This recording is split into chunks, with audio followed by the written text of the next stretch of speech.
সারি সারি নলাকার ধাতব ট্যাঙ্কের মধ্যে শূন্যের নিচে -196°C তাপমাত্রার তরল নাইট্রোজেনে মাথার নিচের দিকে করে প্রচন্ড ঠান্ডায় নিমজ্জিত আছে বহু মানুষের প্রাণহীন নিথর দেহ।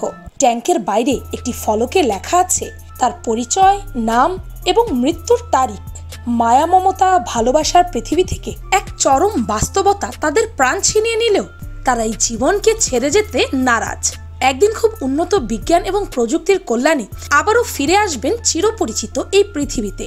সেই আশাতেই নিজেদের নশ্বর দেহ সংরক্ষণ করেছেন হিমায়িত আধারে। একে বলা হয় হিমায়ন অর্থাৎ ক্রায়োনিক্স।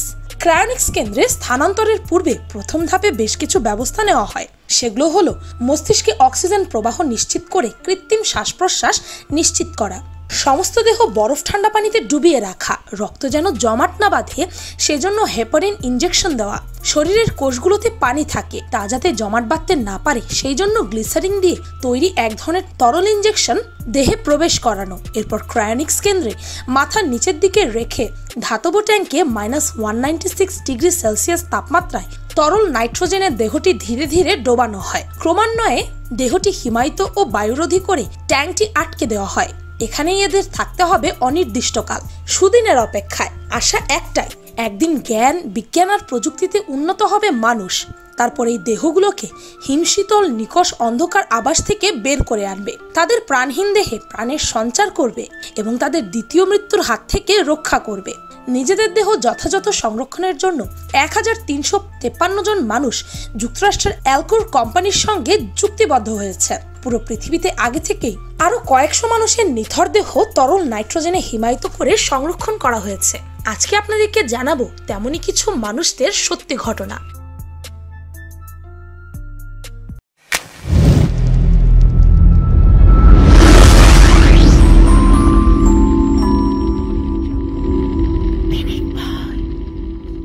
নম্বর 1, কিম সুওজি। 23 বছর বয়সী কিম সুওজি একজন ব্রেন ক্যান্সারের রোগী। তিনি তার ব্রেন ক্যান্সারের জন্য অনেক চিকিৎসা করান, কিন্তু শেষ রক্ষা হয়নি। তার ক্যান্সার শেষ পর্যায়ে পর্যন্ত চলে আসায় তার মৃত্যু নিশ্চিত হয়ে দাঁড়ায়। ডাক্তার জানায় সে আর মাত্র 12-13 মাস বাঁচবে, কিন্তু কিম তার জীবনটাকে আরো দীর্ঘ সময় কাটাতে চেয়েছিলেন। এত অল্প বয়সে তার পৃথিবী থেকে যাওয়াটা কোনোভাবেই স্বাভাবিকভাবে নিতে পারেননি। তাই তিনি সিদ্ধান্ত নিলেন নিজেকে ক্রায়োনিক্স করে রাখতে।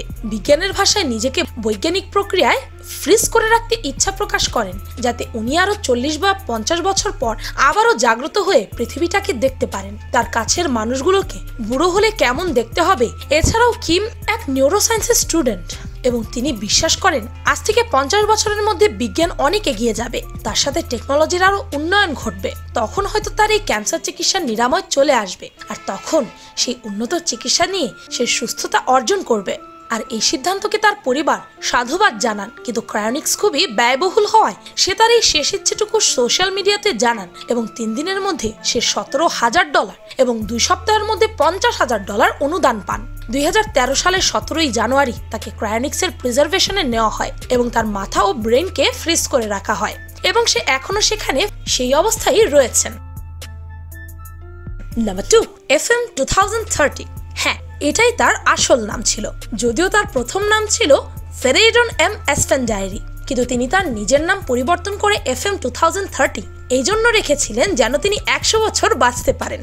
FM 2030 জন্ম 1930 সালে। তিনি ভবিষ্যৎবাণী করেছিলেন যে 2030 হবে একটি জাদুকরী সময়। 2030 সালে আমরা বয়সহীন হব এবং প্রত্যেকেরই চিরকাল বেঁচে থাকার একটি চমৎকার সুযোগ থাকবে, কিন্তু তার 2030 সাল পর্যন্ত আর বাঁচা হয়নি। তিনি 2000 সালে 69 বছর বয়সে অগ্নাশয়ের ক্যান্সারে মারা যান, কিন্তু তিনি যুক্তরাষ্ট্রের অ্যালকোর কোম্পানির সঙ্গে চুক্তিবদ্ধ হয়েছিলেন ক্রায়োনিক্সের জন্য, কারণ তিনি বিশ্বাস করতেন যে মানুষ শীঘ্রই সিনথেটিক অঙ্গ এবং শরীরের অঙ্গগুলো বিকাশ করবে, যা মৃত্যুর ধারণাটিকে অতীতের বিষয় হিসেবে পরিণত করবে। তাই তার যখন ক্যান্সার ধরা পড়ে তখন তিনি অগ্নাশয়কে বোবা, হতভাগা অঙ্গ বলেছিলেন। কি অদ্ভুত! দেখা যাক তিনি আবার ফিরে আসেন কিনা। নাম্বার 3, ডোরা কেন্ট। ডোরা কেন্টের কাহিনীটি বেশ কষ্টের। তার ছেলে শৌল ছিলেন অ্যালকাট্রাল লাইফ এক্সটেনশন ফাউন্ডেশনের একজন বোর্ড মেম্বার। 1987 সালে 84 বছর বয়সে তিনি লিউকেমিয়া অর্থাৎ ব্লাড ক্যান্সারে আক্রান্ত হন। তার অবস্থা এতটাই খারাপ হয়ে গিয়েছিল যে কোনোভাবেই তাকে সুস্থ করা সম্ভব হচ্ছিল না।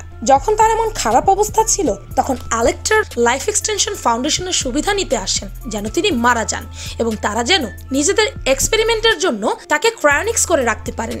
ডোরা কেনেন্ট যখন অ্যালেক্টার লাইফ এক্সটেনশন ফাউন্ডেশনের সদস্যদেরকে দেখেন তিনি ভেবেছিলেন তারা তাকে দেখতে এসেছে যেন তিনি মারা গেলে তারা তাকে ফ্রিজ করে রাখতে পারে, কিন্তু তা হয়নি, বরং তারা তাকে জীবিত অবস্থায় ফ্রিজ করে রাখেন।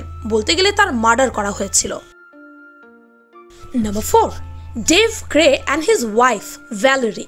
এই অস্ট্রেলিয়ান দম্পতি নিজেদের শরীরকে ক্রায়োনিক্স প্রিজার্ভেশনে রাখার জন্য সিদ্ধান্ত গ্রহণ করেন এবং একটি ক্রায়োনিক্স প্রিজার্ভেশন সংস্থার সাথে সাইনও করেন। এই দম্পতির মতে তারা তাদের এই জীবনটাকে উপভোগ করতে চান। তারা দেখতে চান আজ থেকে 100 বছর পরের পৃথিবীটা কেমন হবে।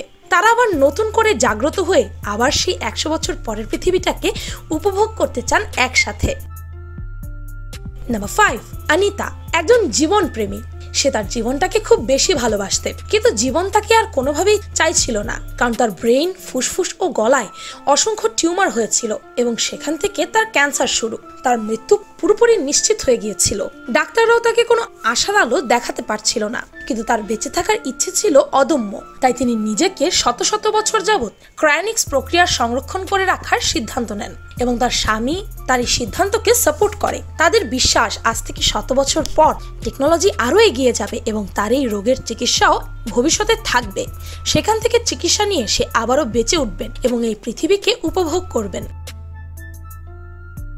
নাম্বার 6, টেড উইলিয়ামসের পুরো পরিবার। টেড উইলিয়ামস নিঃসন্দেহে বিখ্যাত একজন ক্রায়োজেনিক্যাল হিমায়িত ব্যক্তি। তার ছেলে চেয়েছিল যেন মৃত্যুর পর তারা আবারও ভবিষ্যতে পুনরায় জীবিত হয়ে যায়। আসলে তারা চেয়েছিল তাদের পুরো পরিবার যেন বিজ্ঞানের দৌলতে আবারও মিলিত হয়, কিন্তু টেড উইলিয়ামসের সেই ইচ্ছে ছিল না।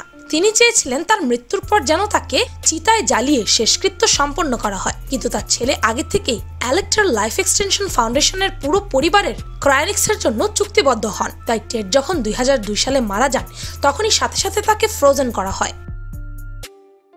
নাম্বার 7, থমাস কে ডোনাল্ডসন। থমাস বিশ্বাস করতেন যদিও মানুষ মারা যায় তবে তাদের মস্তিষ্ক বেঁচে থাকে, এমনকি ব্রেনের সকল কার্যকারিতা অব্যাহত থাকে। তিনি আরো বিশ্বাস করতেন সেই সময়ের বিজ্ঞান অতটা উন্নত ছিল না যে এটিকে অ্যাক্সেস করতে পারবে। তিনি মনে করতেন বিজ্ঞান চাইলে মৃত মানুষকে জীবিত করতে পারে। তাই তো তিনি যুক্তরাষ্ট্রের অ্যালকোর কোম্পানির সঙ্গে চুক্তিবদ্ধ হয়েছিলেন ক্রায়োনিক্সের জন্য। তার জন্ম 1944 সালে। তিনি মৃত মানুষের বেঁচে ফেরা নিয়ে এতটাই কনফিডেন্ট ছিলেন যে 2006 সালে তিনি মারা যাওয়ার পর দ্রুত তাকে ক্রায়োনিক্স করা হয়, এই আশায় যে বিজ্ঞান একদিন উন্নত হবে আর তিনি একদিন ফিরে আসবেন এই পৃথিবীতে। Number 8, James Hiram Bedford. ইনিই হচ্ছেন প্রথম মানুষ যিনি নিজের দেহ সংরক্ষণের জন্য সকল ব্যবস্থা আগে থেকে করে রেখেছিলেন। তিনি একজন মার্কিন নাগরিক। তার জন্ম 1893 সালে। তিনি ছিলেন ক্যালিফোর্নিয়া বিশ্ববিদ্যালয়ের মনোবিজ্ঞানের অধ্যাপক। নাম জেমস হিরাম বেডফোর্ড।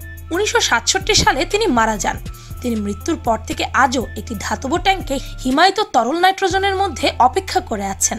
একদিন বিজ্ঞান ও প্রযুক্তি তাকে আবারও পৃথিবীর বুকে সূর্যের আলো দেখার সুযোগ করে দেবে। পৃথিবীর বাতাসে আরো একবার বুক ভরে শ্বাস নেবেন তিনি। আমাদের শিক্ষা ব্যবস্থা বস্তা পচা, ইললজিক্যাল এবং ইমপ্র্যাকটিক্যাল।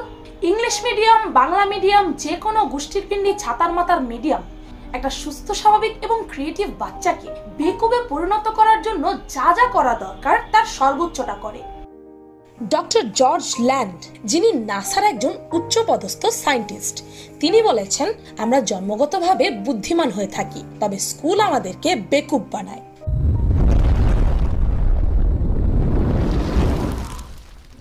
পিনিক পাই সাইকোলজির নতুন ভিডিওটি আপলোড হয়ে গেছে। সেই ভিডিওটির লিংক এই ভিডিওর ডেসক্রিপশনে রয়েছে। সেই ভিডিওটির টপিক হচ্ছে কিভাবে স্কুল বাচ্চাদেরকে বেকুবে পরিণত করে। সেই ভিডিওটি দেখে আসতে ভুলবেন না যেন। তাই আপনি যদি একজন স্টুডেন্ট হয়ে থাকেন বা আপনার সন্তান যদি একজন স্টুডেন্ট হয়ে থাকে তবে সেই ভিডিওটি দেখে আসতে ভুলবেন না যেন। অমরত্ব লাভের নেশায় মানুষ সেই আদিমকাল থেকেই বিভোর হয়ে রয়েছে, আর সেটা চলছে আজ পর্যন্ত। কারো কাছে অনন্তকালের জন্য জীবন প্রত্যাশাই হলো অমরত্ব, কারো কাছে মৃত্যুর পর তার কৃত্তি দিয়ে মানুষের মাঝে বেঁচে থাকার নামই হচ্ছে অমরত্ব। আবার কারো কাছে তার বয়স ধরে রাখার মাঝে অমরত্বের স্বাদ কিংবা মৃত্যুর পর পুনর্জন্ম লাভের প্রত্যাশাই হয়তো বা কারো কাছে অমরত্ব। আবার অনেকের অমরত্ব হচ্ছে বংশবৃদ্ধির দ্বারা নিজেদের সন্তানদের মাধ্যমে বেঁচে থাকা। মানুষের মরদেহকে মমি করে রাখার সময়কাল থেকে শুরু করে আধুনিক যুগের ক্রায়োনিক্স পদ্ধতি সবই মানুষের অমরত্ব লাভের নেশার প্রতিফলন স্বরূপ। এমনকি রাপামাইসিন নামের এক ওষুধ আবিষ্কৃত হয়েছে মানুষকে চিরযৌবন দেওয়ার প্রত্যয়, যা মানবদেহের কোষের ওপর ক্রিয়াশীল। অসংখ্য কল্পকাহিনী লেখা হয়েছে এই অমরত্বকে কেন্দ্র করে। এমনকি বিজ্ঞানীরা চেষ্টা করে যাচ্ছে সময়কে নিয়ন্ত্রণ করার জন্য। কিন্তু আসলেই কি এটি সম্ভব হবে বলে মনে হয়? ভিডিওটি ভালো লাগলে আপনার ফ্রেন্ডস এন্ড ফ্যামিলির সাথে শেয়ার করতে পারেন। আর পিনিক পাই চ্যানেলকে সাবস্ক্রাইব করে বেল আইকনে অল নোটিফিকেশনস অন করতে ভুলবেন না যেন। শুধুমাত্র এভাবেই পিনিক পাইয়ের প্রতিটি ভিডিওর নোটিফিকেশন আপনার কাছে পৌঁছে যাবে। আমি ফাল্গুনি, আজকের মতো পর্যন্তই। দেখা হচ্ছে পরের ভিডিওতে।